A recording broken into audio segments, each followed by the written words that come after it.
Y'all look at this. Y'all got videos, photos. This is crazy.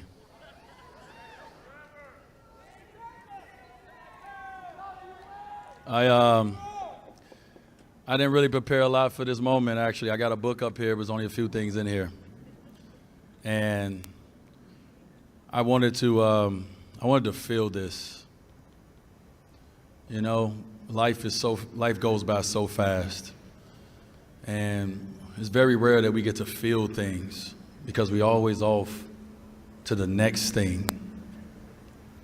And so I didn't prepare much because I just wanted to feel this, man. I wanted to look at it. Like, that's crazy. I can't believe that. Who is that guy?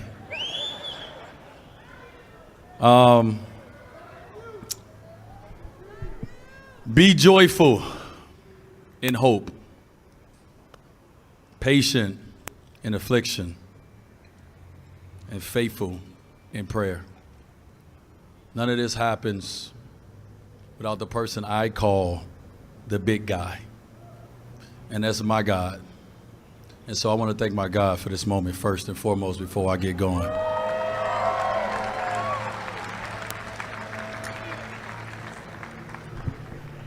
I've just been thinking about like what I'm going to say. I've written so many speeches. I've thanked everybody as many times as I can. I've come up with cool phrases and cool words to express these different moments. And I didn't have it for this one. I couldn't think of anything because this is out of body, y'all. This is nothing that you can dream of. This is nothing I ever thought I would experience. I didn't play for this. I didn't pick up the basketball for this. I picked up the basketball to change my family's life. My dad put the basketball in my hand, and I kept going because I wanted to change my family's lives. And I know it's so many of you out here that are having that same dream daily, that is waking up and walking in that same air of, I want to be the first. I want to do these things. I want to make my mom and my dad proud. I want to one day make my kids proud. I want to one day make my wife proud. What all the things is, we all of us have similar thoughts. And if you're lucky enough, and you're blessed enough, you have similar experiences. And I can't write this script any better. I have a production company, and we ain't done this. We ain't been able to write this script. Being drafted here, I didn't know nothing about Miami. Actually, when I came in for my workout, it was nighttime. I didn't get a chance to see nothing. I saw the gym, and I saw a plane out of here. And then I got drafted here. And the first thing I remember is walking in. Well, after they sent the PJ for me, thank you guys for that. I'd never been on the PJ before. That was my first time. But walking in and meeting Pat Riley, that was crazy. I don't think y'all know how cool Pat is to us in the basketball world. And sorry, Chris, but black women love Pat Riley. So my whole family loves some Pat. And I got to walk in here and I got to meet that guy, that man. And the first thing he bought me was the playbook. And it was a thick ass playbook. And I'm a hooper. So as much as we were celebrating, all I could think about is I got to learn this playbook. And I remember after that press conference, photo with my son and Pat together and talking about being the fifth pick on this team. I remember going back to my hotel at the Mandarin Oriental. And I remember once my family, everyone went to sleep, my sister, everyone was there. I remember sitting there thinking to myself, I'm 21 years old, I'm from the hood. Like UD said, I got 12 cavities, a couple root canals needed in there. I'm rough around the edges, as they would say. But I remember sitting on that balcony, and I remember thinking to myself, Well, it's all on you now, kid. They didn't draft you just to make the roster. They drafted you 5th. They drafted you here to change the organization. We were a 25-win team before I was drafted.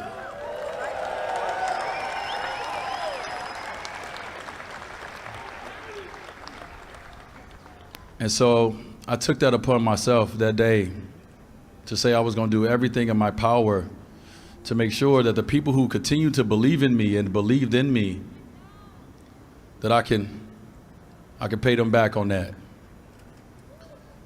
And so the moves and the decisions over my career to play with other guys and sacrifice whatever y'all think I sacrificed was to pay them back for that, was to pay you guys back for that. You guys embraced me, Miami. I'm a kid from the inner city of Chicago.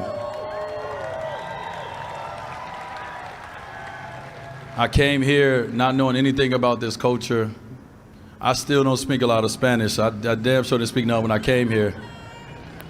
And you guys embraced me. And I felt the home here right away. And that just doesn't happen. When you sit in that draft room and you don't know where you're gonna go, you don't know where your family gonna live, and to come here and to get embraced right away, all I wanted to do was make sure that I give back that same feeling. And so I hope I've given that back.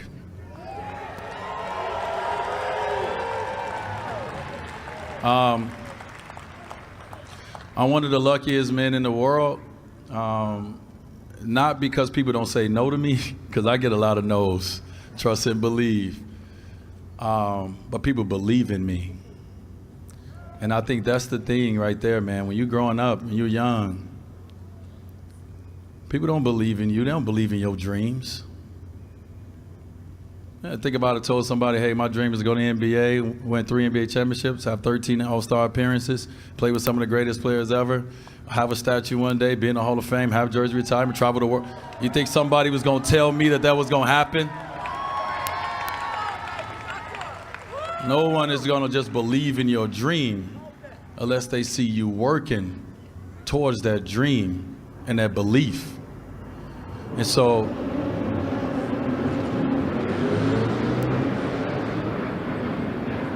the reason that Udonis, and before I get into a fight with him, UD, because if I don't say UD and I say it's government, it's gonna be problems. The reason UD can say that this is my city, a person who's from here, who went to college here, who's won 3 championships here, who spent his entire life besides that 1 year going overseas to go prove himself and show everybody who he was.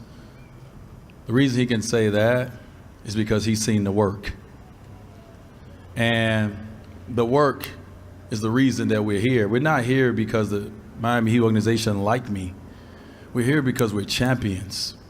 You don't get this unless you win. You understand that?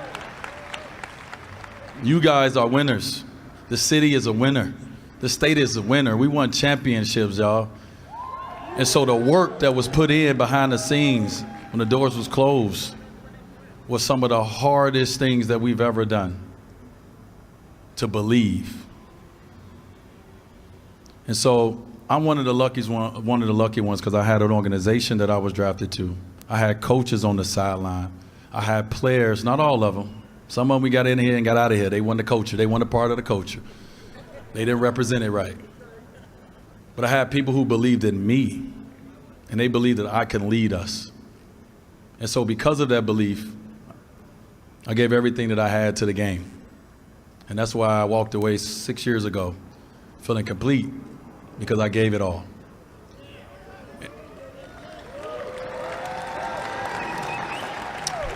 So before I get to the end of this, for all the young kids out there that are like little Dwyane, that is growing up in at-risk communities, growing up poor, growing up with nobody believing in them, feeling like no one sees you, feeling like your voice is not heard, you can accomplish anything in life. It starts with you. It ends with you. But in between you and you, is going to be the people that's going to help you along that journey. And that's why I'm standing up here, because I believed in me and I understood it was about me, but I had to open up and allow other people to help me get here. Like that guy and a lot of other guys. So I want to end with these words, man. As athletes, we all are, it's microphones put in our faces every day about a lot of things, but one word that comes around a lot is legacy. Media asks a lot, what is legacy? What do you want your legacy to be? What is it going to be when you're done? What will it be? We get all these questions about legacy, and I'm going to tell y'all that's one of the hardest questions to ask, to answer. And so I have words to sum up what legacy is. And when I say what legacy is, legacy for this organization and what we believe in. And those words are from the Godfather himself, from Pat Riley. And these are words and actions that Zoe, UD, myself, and now Bam have held and will continue to hold. Legacy. I don't have a vision of what my legacy is. You have to develop a philosophy. It's an image of a desired state that you want to get to. A house divided against itself will not stand. Y'all hear that? Y'all hear that? Current Miami Heat players, y'all hear that? A house divided against itself will not stand. You're either in or you out.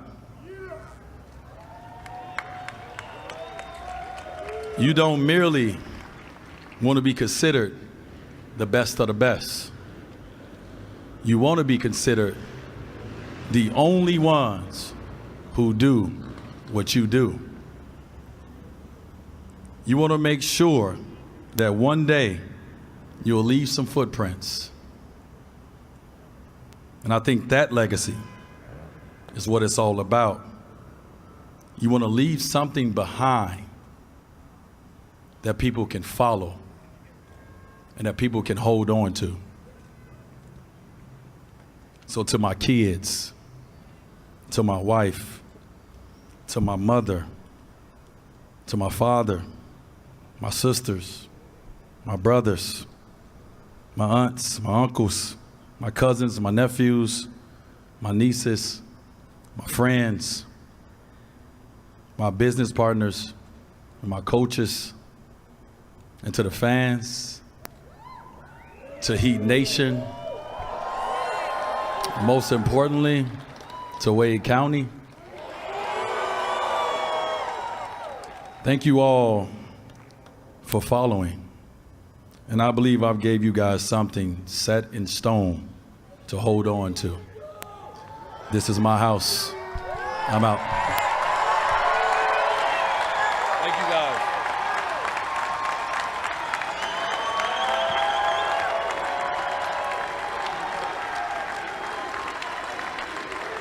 Thank you.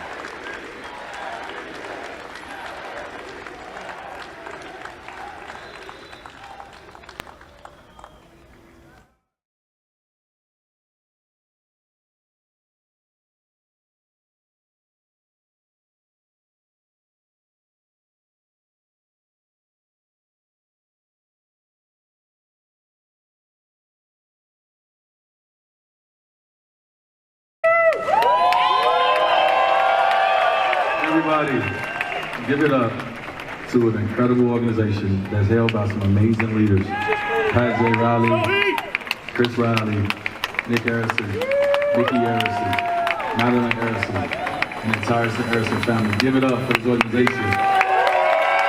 Because everybody ain't doing it like we do it. So I want to thank